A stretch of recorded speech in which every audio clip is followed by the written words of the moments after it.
we often don't talk about the significance of that. And over the last couple of years, I've rather than just listening to that and go yes and acknowledging what does that actually mean, well, let's think about where does multiculturalism or the idea of multiculturalism even come from.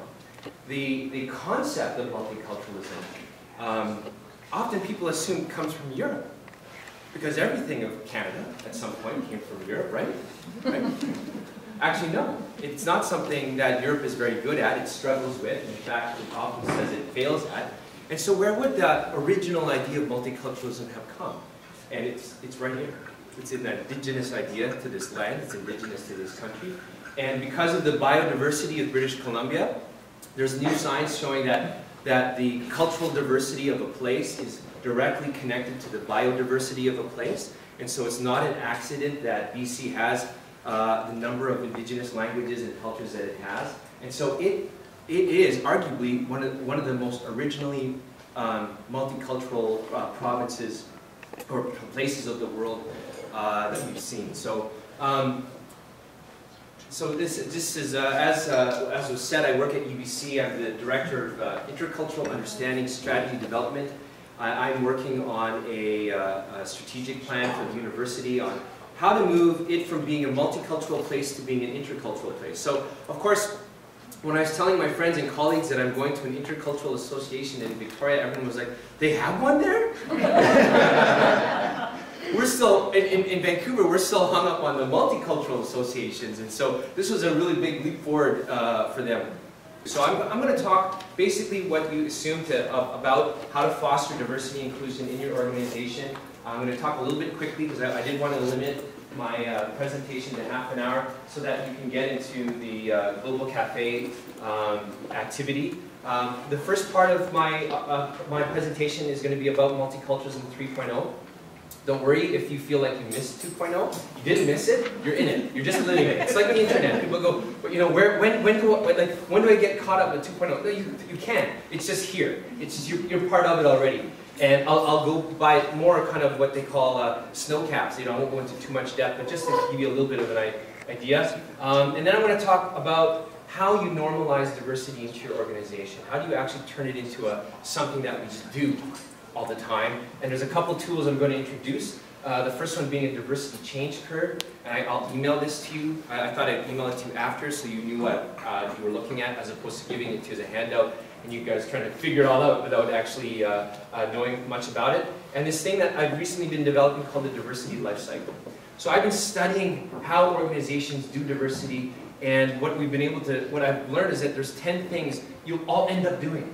No matter where you start, no matter when you begin, you're going to end up doing these 10 things. So we're going to look at what these 10 are and kind of talk about, is there a sequence? Is there a sequence that actually makes sense? If you start here versus starting here and having to do that part over later on. And then the last 10 minutes, I'm going to talk a little bit about best practices, where to start if you haven't started, and a little bit about where I would have put my energy had I had the opportunity to do this over when I was at CBC. So I was at CBC for 6 years and worked on some 300 plus diversity initiatives across the country. And one of the greatest learnings I got from that was thinking about if I could do it all over again, and someone said you're only allowed to do one thing, what would that one thing be? And I'll talk a little bit about that. So two things I'd like to focus on, just so you're aware, is community advisory groups and subject matter expert groups, and just why those are important. A little bit about me. Like I said, I was in Edmonton in grade 3. We moved there to follow the oil boom, as a lot of immigrants did. I love this picture because I don't remember my class being this multicultural. And I'm actually very, very blessed because if you go to high schools in Vancouver today, they're rarely this mixed. We call our diversity in Vancouver lumpy. There's lots of lumps. It's not a distribution. And so I remember having students from Africa, from India. I remember having Aboriginal students. And what was neat about it was it didn't mean anything. That's what made you different from me. Your hair was brown, my hair was black. And my skin's brown, yours not. And there was no value associated with that. And it was amazing. And then something happens around grade 3. And around this exact same time, around Halloween, my closest friends came up to me and said, you know what, Alden? You can't actually be Superman or Batman for Halloween this year. I'm like, Really? I'm always Superman or and because you see, we've kind of figured out that they're white. And, you know, it's totally innocent. Like, they meant nothing of it, right?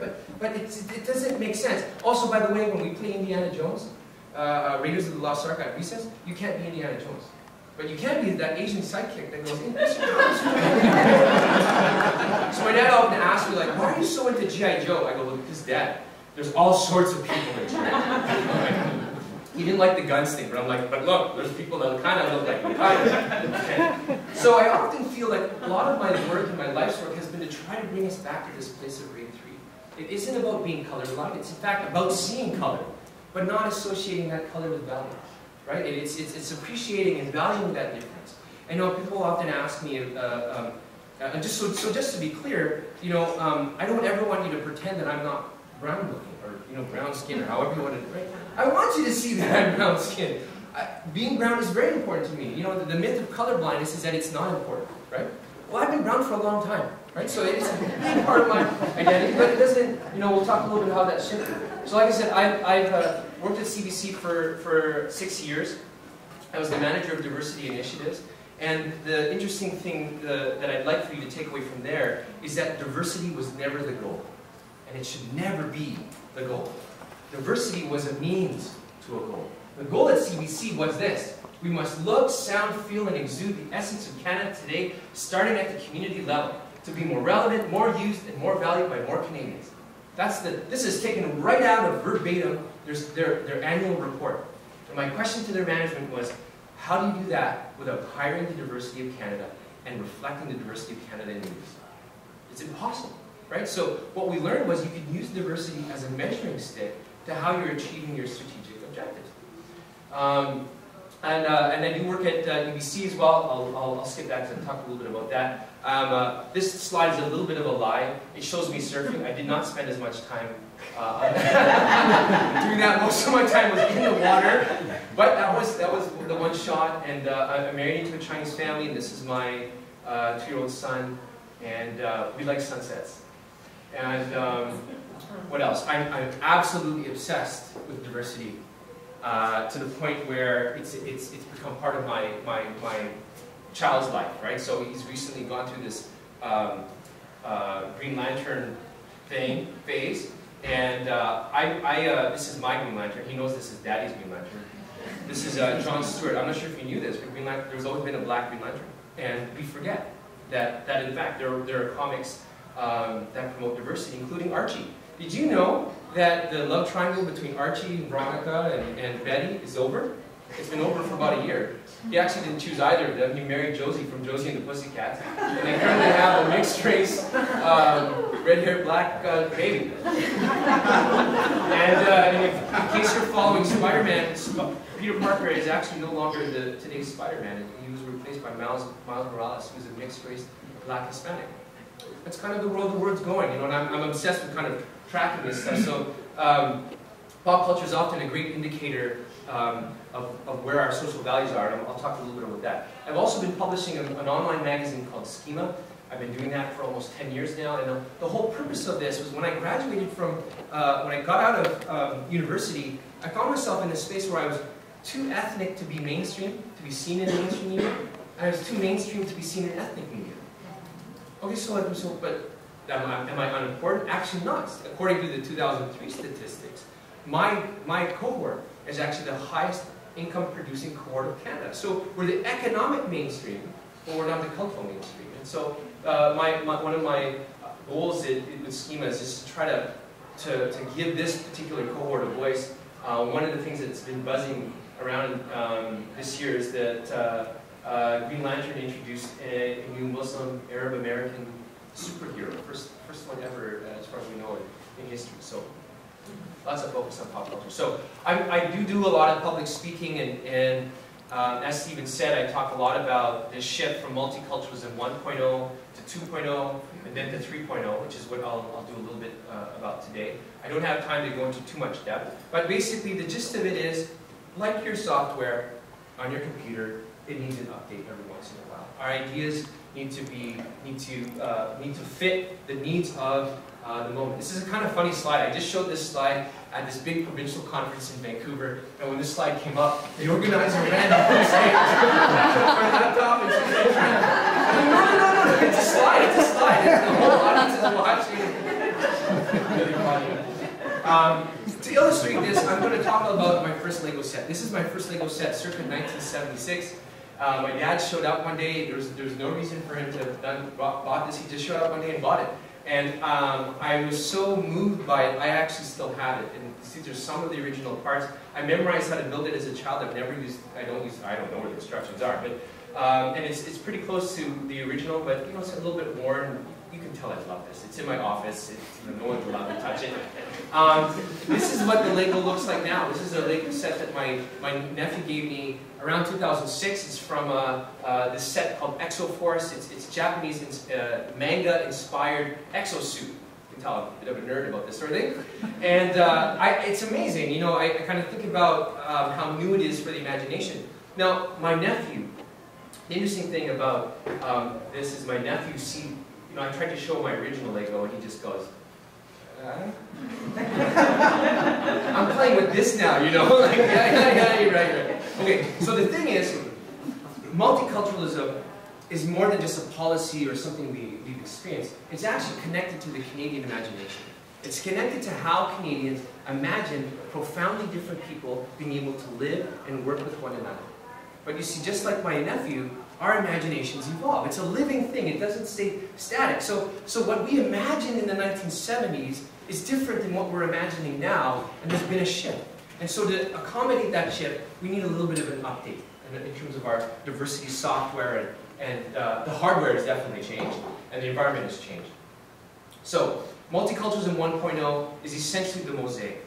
It's the framework of the mosaic. It wasn't a bad idea. It was looking at diversity from the perspective of where it was in the 1970s. And its essential, its main goal was peaceful coexistence. And for the most part, there's nothing wrong with that goal.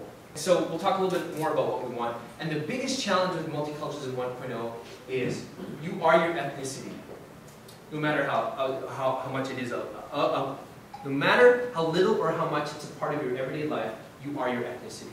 So I just wear this label Filipino, right? Despite the fact that really, I probably know a lot more about Chinese culture in Canada than do Filipino culture, having been, you know, absorbed into this Chinese family. If you ever have the opportunity to be married into a Chinese family, it's like the board, you just kind of...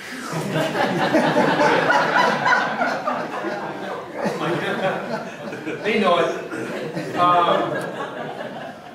Jordana Ma, 5th generation from Victoria, and she's a really interesting story. So she's a blogger and a web developer who lives in Vancouver, and she gets asked every once in a while, "Where are you from?" She says, "Victoria."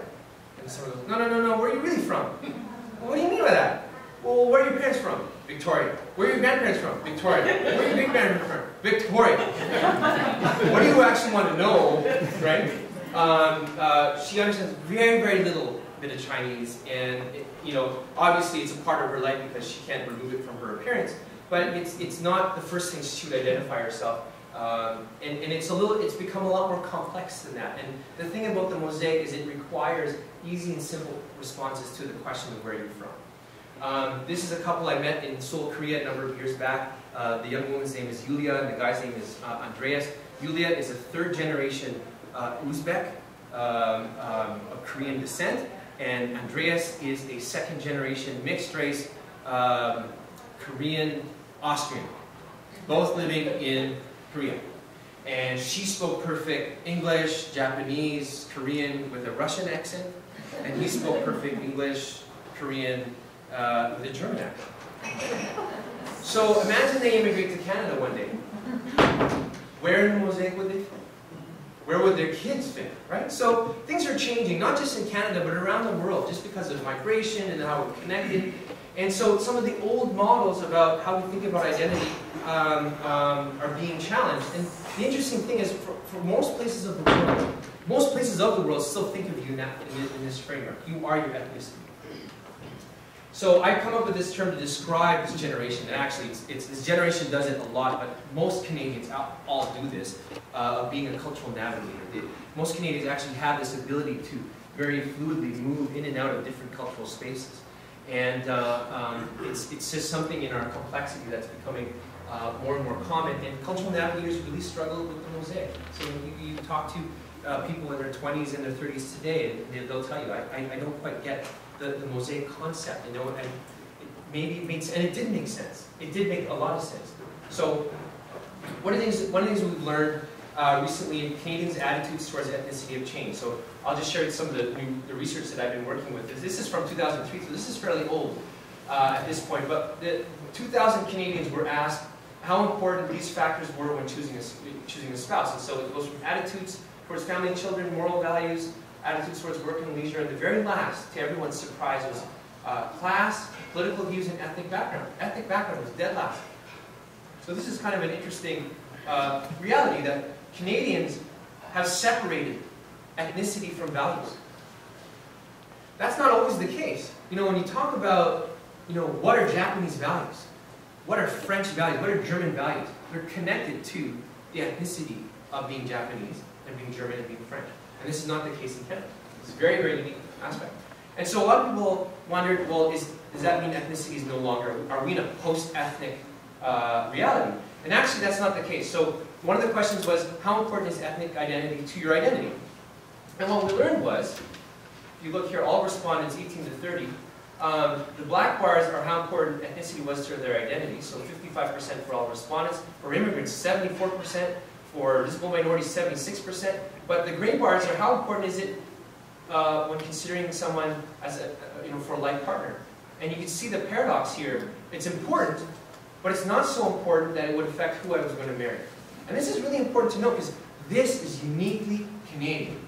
Right? You don't walk into Europe, anywhere in Europe, and go, hey Europe, I'm so proud to be this European, but it doesn't mean I'm not going to marry that particular kind of European or that particular kind of Asian. Most people, most places around the world actually adhere to, this doesn't make sense to most places in the world. And I've shared this the other places.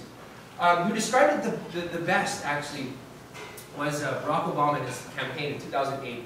On TV, he constantly got asked how important his being the first black president was. You know, what's it like to be a black president? Da-da-da-da. And he always answered in this way.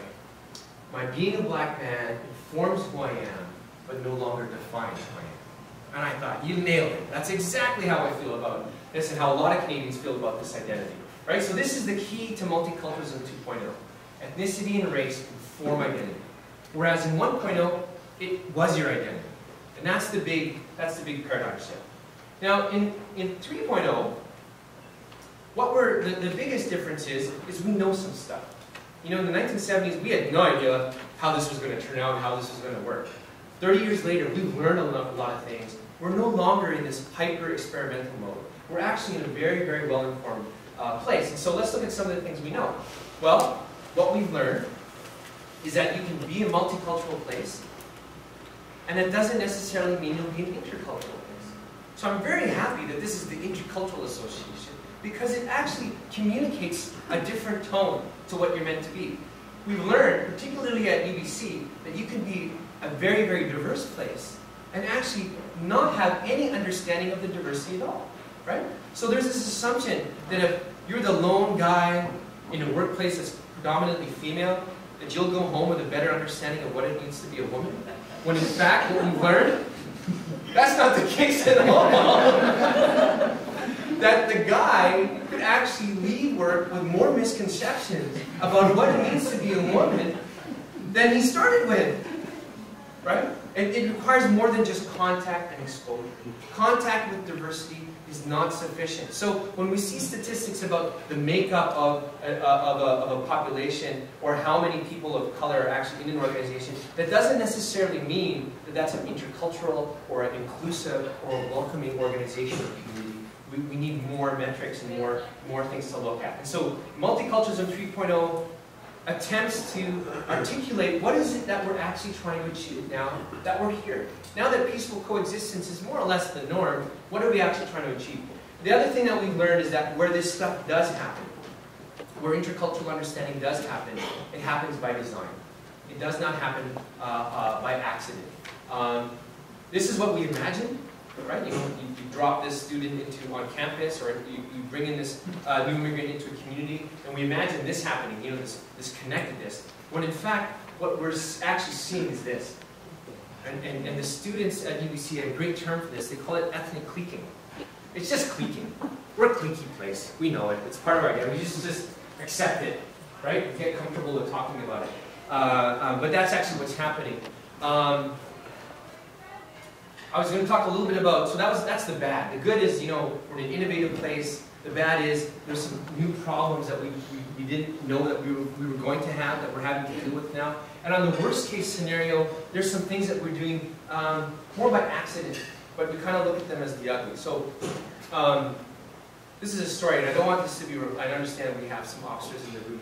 I was thinking about whether I should share the story or not. But this is not a reflection on anyone in the room.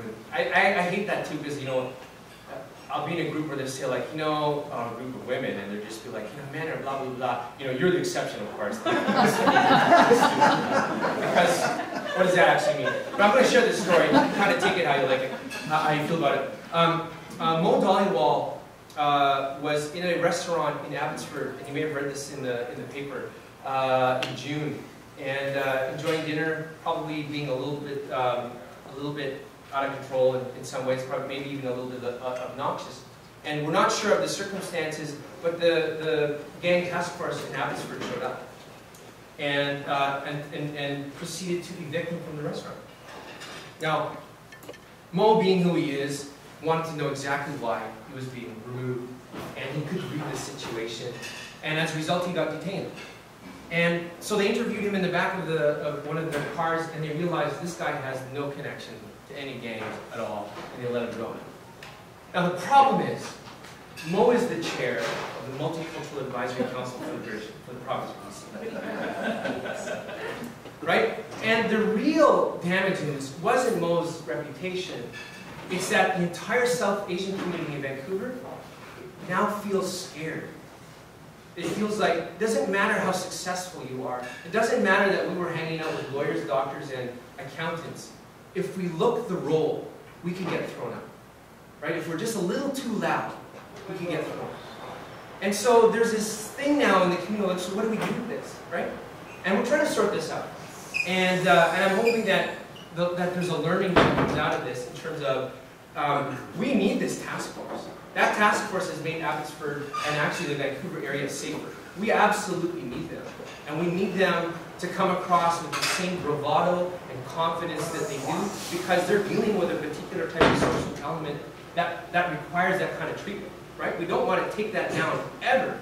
But how do we ensure that the right people get the right attention, and that the people who aren't the element aren't, don't end up feeling this way, and there's a sense of fear, because that was never the intent either, right? So we're now trying to find some new balance. And so to some people that's the ugly, but I think it's also the new opportunity, because if we figure this out, we will have done what nowhere else in the world has been able to figure out. Right? And this is a big deal, what the US hasn't been able to figure out in terms of homegrown terrorism. Okay, so I'm going to now talk about bringing diversity into your organization. Now, why diversity? There's a number of reasons, but often I get asked this question: are you here to replace us with people of color? Right? When I started at CBC, on my first day, I was introduced to the CBC Vancouver's newsroom, and they all said hi, and then one journalist raised his hand and he goes, "Are you here to replace us with journalists of color?" I was like, "Oh, wow, okay." No, maybe. We'll see. But let's have some good answers as to why we're doing diversity. And there's 4 historic reasons why organizations engage in diversity. The first one being, it's the moral ethical imperative, it's the right thing to do. Secondly, there tends to be a legal imperative, particularly if you're publicly funded. Thirdly, there's a business case, which means that there are reasons that benefit the bottom line, however you're measuring the bottom line. And the new one that's emerging is the sustainability imperative. And essentially what the sustainability imperative is focused on is social sustainability. Just to give you an idea, this is the CSIRS building at UBC. This is the greenest building in North America right now. what makes it so green is it produces more clean water than it uses. It produces more energy than it consumes. It literally takes the exhaust from a neighboring building and converts it into electricity and pumps it out back into the university. Right? This is what they call regenerative design. And the thought is, can we create regenerative communities? Can we create regenerative workforces where you can actually throw people with problems, anxiety, depression, disability, you name it, can't speak English, throw it in there, and they come out better. They come out, you know, more positive than negative. You throw the negative in there, it regenerates, right? That's the dream. So that's kind of where multiculturalism 3.0 is pushing us. It's kind of exciting to know where we're moving. And so we've defined it, or you can kind of describe it as dynamic human interaction and community cohesion. So if you're looking for a purpose, why are we trying to do this? Well, I'm trying to foster dynamic human interaction and community cohesion in my workplace. I'm trying to foster dynamic human interaction and community cohesion in Victoria. I'd love for Victoria to say that we may not be the greenest city, but we definitely have the most dynamic human interaction and the most community cohesion in all the province. That would be a great thing. So this, this tool, the diversity change curve, is really just meant to help you think about where you are and help to measure progress. I always get asked, so how do I know how we're doing? And how do we know that we're actually moving forward, other than, you know, people saying, you've done well, or it feels good? And that's a really good question. And one of the tools that I found was this thing called the diversity change curve. It's kind of hard to see, so we will email this to you as a PDF. But basically, this on this side is the degree of support for change or development over time. And what happens is, it begins with awareness, so contact with diversity, awareness, understanding, positive perception. Your organization takes action, or as an individual you take action, you adopt, you institutionalize, and then you internalize. And so you kind of, you as an individual are somewhere on this curve, and your organization is somewhere on this curve. And the goal is to get to internalization. And that's what we mean by normalizing something, turning something into a norm. The other aspect of this is that it's measured against these 4 levels of competence. From unconscious incompetence. So unconscious incompetence is you don't know, right? That's where my wife says I am most of the time. I'd like to give myself a little more credit. I think I'm at conscious incompetence. I know, okay? She would prefer I was at conscious competence, right? I know that I now know what I'm doing. The dream is to get to unconscious competence. Unconscious competence is kind of like when you're driving home, or you're going home on transit, you get home, and your partner, roommate, whomever, pick up the phone and says, "So, how was your ride home?" I have no memory of how I got home. I have no recollection at all, right? You filtered out all this information. You're just on autopilot. Now, the scary thing about unconscious competence is that it can be confused with unconscious incompetence, right? There are times where I don't remember because I didn't get enough sleep, right? And so somewhere in between here is probably the best place. Somewhere between just being on autopilot and actually being aware of what you're doing is the ideal goal. So we'll talk a little bit about that. And there's this new tool that I've developed just recently called the Diversity Lifecycle. What I've done to make it a little bit easier to understand is I've turned it into a subway map. So these are the 10 things that I found that all organizations inevitably do around diversity, if diversity is a priority for them.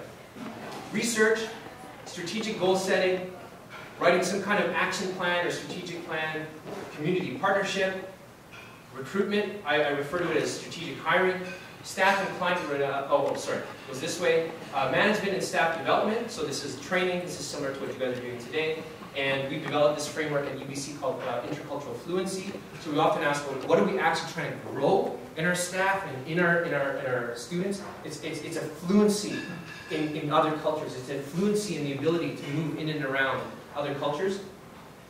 At some point you end up doing everything and each thing feeds each other. The blue line are all the pieces that are connected to community engagement. And so, for example, if you're doing outreach, that'll influence your research. Your research will ultimately be influenced by your community partnership, and hopefully your activity in the community will actually grow the fluency of your management and staff. So those are all interconnected as well. And so I will also send this to you as a PDF and kind of look it over. I'm just going to go over, so what I've done is I've taken these 2 ideas and I stuck them on top of each other. And so I've taken the competency curve and I planted on top of it the diversity the life cycle to kind of show where it would fit. And what happens is, most organizations, they start with a little bit of awareness, and I'm assuming that everyone here is at the point of understanding. And actually how this works is, as organizations engage diversity, they go through this cycle like this. It goes like that. And it kind of feels like, you know, we're moving forward, and then we're moving back, and then we're moving forward. That's actually how it really actually works. It actually goes through this kind of cycle all the way up. So this is the key, this is the hot spot between understanding and institutionalization, where you're doing all this activity, and what it does is it actually fosters and brings your organization up to another level. And what I want to talk a little bit about is the sequence. There is a sequence that makes more sense, that is a more effective and more strategic. So for example, if you write your action plan before you do your research, you're going to end up writing your action plan, right? If you do your community partnership, the thing after community partnership is strategic hiring. If you do your strategic hiring before your community partnerships, what will happen is the community will come back and go, I don't think who you hired was so strategic. We don't know them, they don't know us, they know nothing about us, and suddenly you realize that was not a strategic hire. Now we got to figure out how to get rid of our strategic hire, right? So you end up repeating all this stuff, right? So there is a sequence, and it makes sense. So I'm going to talk a little bit about what is strategic hiring just real quickly. This is Mary Ito. She was an intern in Halifax about 6 years ago, and I had this bucket of money to help new hires and bring in hires. And I got this email from CBC Halifax saying, we love this intern, we'd love to hire her and bring her on board. We're an all-white broadcast team, we need some diversity bad, right? And I wrote back and I said, I'm so glad that she worked out, I'm so glad that you're thinking about diversity, but I gotta ask you, how is hiring her going to make you more relevant to the oldest black community in Canada? Which is your community, right? And I'm like, I don't know how they're going to take this. And they wrote back and they exactly what I hoped. They said, you're absolutely right, we're just going to hire her because she was a great journalist and we want to keep her. But could you put aside some money for us to hire someone who can actually get us into the black community in Halifax? Said, absolutely. So Mary was an equity hire. She met all the equity check marks. Female, visible minority, I don't know, there might have been others that she fit into, but she was not a strategic hire. She was not able to help them meet the strategic objective of getting into the oldest black community in Canada, which is a little bit different. The next, of course, would be training, management, and staff development. And then, like I said, you know, there's outreach, retention. Now, these three often happen all at the same time, but they can't happen before your research. So I'm glad that the thing you got before, the session you had before me was about the population and demographics of Greater Victoria area, because that's the research piece. And then the next session is going to be about marketing, which is the outreach and visibility part, right? And so where we're at actually is talking about staff and management development. So you guys are already in the right order, right? So it's just a kind of a thing to note. So what are organizational habits? Now the thing is, we all work in system-based organizations. And what I mean by that is we have systems in place that ensure that we do things in a particular way. Now I like this, I use this analogy of the record player to describe what that means. You know, it doesn't matter where you drop the needle on a record. Once the needle starts spinning, the needle will find the groove. It always finds the groove. That's just the way it works. Now, similar in our organizations, it doesn't matter how much you try to change something. Once you start getting busy with your work, getting caught up in the busyness of everything, the systems take over. So if you haven't changed the systems, you'll end up doing things exactly the same way as before. So for example, you'll need things like new checklists on recruitment and hiring. That would be a change to a system. An update to the job description to ensure that diversity is a key part of a job description of manager. That would be a change of the system. So you need to change the rules. So similarly, in the same way that gravity draws the LP needle to the groove, institutional rules draw people towards institutional habits. And it's the institutional habits that are the evidence of systemic change. This is when you're not thinking about it because you don't have to think about it. It's just happening. That would be the dream. So, and then of course staff and client renewal. staff and client renewal is fairly new. It doesn't get talked a lot about. And what that refers to is, how do you ensure that your existing staff, your non-diverse staff, right, as they're often thought about, or your non-diverse clients, still feel as important and as relevant and as meaningful to your organization? Because as you move towards this priority around diversity, there is this sense that they're now not as important as they were before, right? And that actually can create a terrible, toxic environment. So if you're not thinking about how to engage these staff and these clients in your work, you're going to lose them. And they're going to become your enemy, and they're going to become your barriers, right? So there are ways to go about this. There's ways to involve your non-diverse seniors in the immigrant outreach program that you're trying to do. There are mentorship programs that ensure that your older staff who will be retiring are seeing knowledge transfer. So that's very key. So where to start? If you haven't started, I'm assuming everyone has started, or if you haven't done these yet, I would encourage you to look into these. These have proven to be the, what I found, 3. There's actually a 4th of the most effective things. So if I were to do it again at CBC, these are the things I would have focused on. The first thing is update your job descriptions. If you can update the job description of the top person in your organization to say, you must have these diversity competencies to be a top manager, everything else in the organization changes. Because if they don't already have those competencies, they will have to get trained on those competencies. And every manager hired underneath them will have to have those competencies too, and they'll be measured against them during performance management. So that's a huge systemic change. This may take years to do, but it's dramatic in terms of its changeover. And then the second 2 things, these are related, is establishing internal subject matter expert groups. You already have people who are of diverse backgrounds, and they don't necessarily want to be pigeonholed. So rather than starting a South Asian affinity group in your particular organization, start the South Asian subject matter expert group.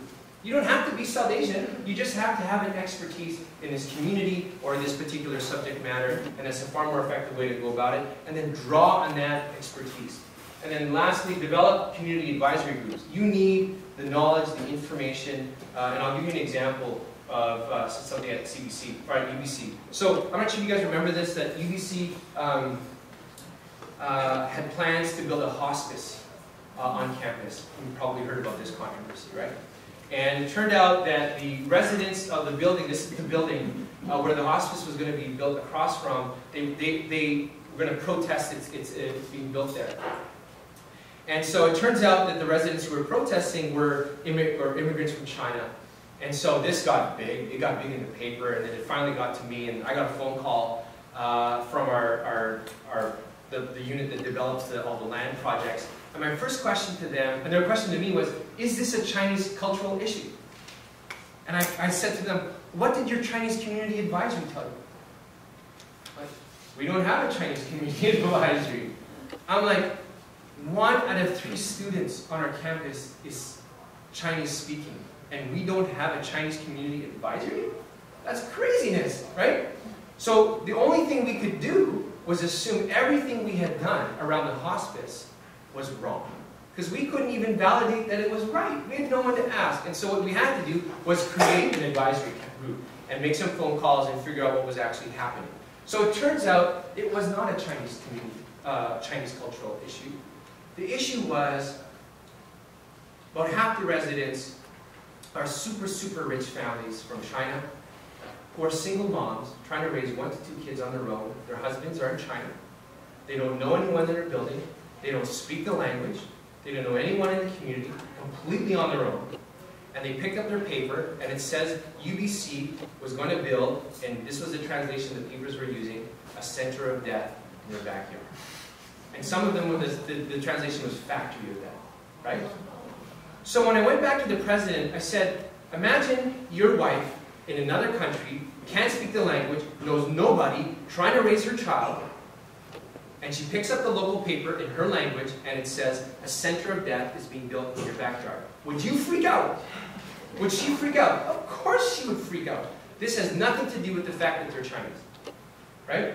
And so we had to do a community trust building thing. We had to make sure they understood what a hospice was. I went and found out that there was a translation for hospice in Chinese. It reads, a quiet place to celebrate the last moments of your life.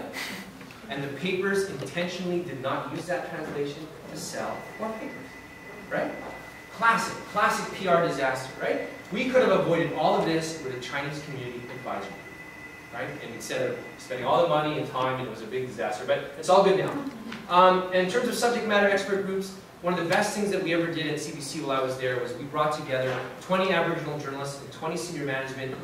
We had this retreat, and we, over 2 to 3 days, talked about how we should cover Aboriginal issues in Canada. And that was the first time management had ever asked its own staff, how should we tackle this issue? It turns out CBC hires more Aboriginal journalists than any other organization in the world. We have the subject matter expert group of the world, and we've never bothered to ask them. Right? So don't forget to ask your staff. There's nothing worse than an organization that wants to do Black History Month but hasn't asked its black staff what it should do. Right? Because then they go around going, I don't know what's going on. I wouldn't have done this. This is stupid. Right? You don't want that. You want to actually ask their advice, get their opinion. So last thing I'm going to say is, this is an art. Although I showed you these 10 points, there is no perfect sequence, there is no perfect formula. And it reminds me very much to drinking hot water. So I'm at a place where I'm wanting to teach my 2-year-old son how to drink hot water. I want to ask you here, how many people have burned themselves drinking hot water in the last year? Right? Coffee, tea, yeah, right? Okay. We've all been drinking water for a long time, right? We're all technically experts in drinking hot water, and you still burn yourself, because that's the nature of drinking hot water. Well, that is also the nature of this world. Once in a while you're going to get burned. Once in a while you're going to, oh, oops, I did that wrong. And don't let that scare you. Don't let that discourage you. You keep going. You let things cool down maybe a little bit before you take another sip. But it's not something that you get to a point where like, okay, now we're really, really good at it, and we're never going to have problems again. In fact, you're probably not going to stop drinking hot water, which is just part of it, right? We're now going to break into the small group. Sorry, I went over a little bit, and we're going to do the global cafe activity. And here are some stretches. If you're, get up, shake your. We're going to take a little bit of a break, right? A 5-minute break, and then break into small groups. And then there's some questions. I'm hoping these are still the same questions. Very similar, but okay. I want to just join and acknowledge the great presentation Aldens just did.